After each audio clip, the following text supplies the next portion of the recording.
কি হলো?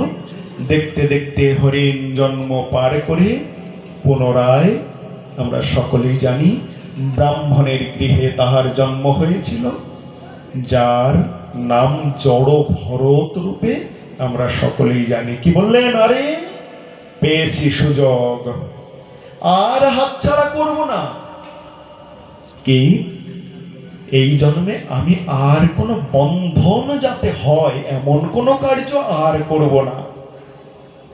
সব সময় ভগবানের নাম গুণ কীর্তন করব, আর নয় এই সুযোগ আর অবহেলা করব না।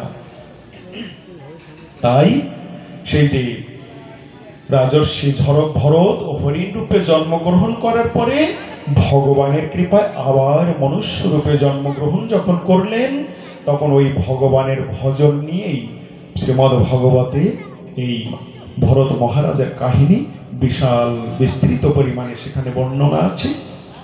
এই জড় ভরত তিনি এই জড় জগতের কোনো বন্ধনে আর আবদ্ধ হবেন না জন্য